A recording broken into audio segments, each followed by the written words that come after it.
had to get this one before I left for work this morning.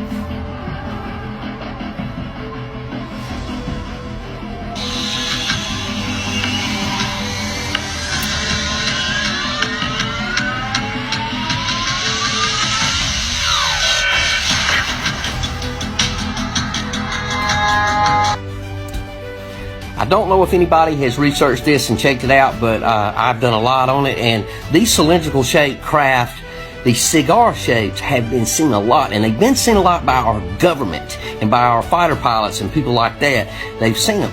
Now, here recently, there was a report talking about this craft actually landing somewhere, and that 700 soldiers, extraterrestrial soldiers, get out, and they are of African descent.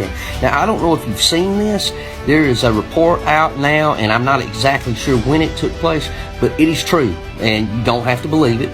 And it makes you wonder, you know, you haven't seen these before, and they haven't showed themselves. They said they were heavily armed with heavy weapons, and check this out. There is an old report, if you go back to Mesopotamia and look at the old Anunnaki hieroglyphics and things like that, where you see these bird-like creatures or extraterrestrials, and some of them are 9-12 foot tall, that a lot of them were thought to be African descendant. They look like African Americans.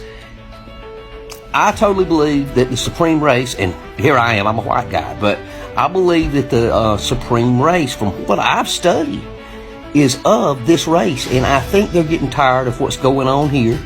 They're getting tired of this planet and what we're doing here, and I believe that the supreme race, which is, and it's not a race like here, so I mean, when you're thinking it's a black or white thing, it's not a race like Earth. It's totally different. They don't look at things the way we do, and they're not about color and all that like we are here. Extraterrestrial life is totally different than the way it is here. Now, with that being said, they're probably tired of seeing the things that they've seen here, and they're probably coming to clean house. Now, you do have the Draco reptilians, you have the Andromedans, you have the Greys, which are, some are on our side and some are not. And I believe that the supreme race, the Anunnaki, not the Anunnaki reptilians, because they are too, they were the fallen angels. They were cast down. That's another whole story. That's Satan, and he does exist. But this race in the cylindrical aircraft is coming to take care of business. I have no clue what it's going to be, but this is something I have seen, and this is something that I think I know.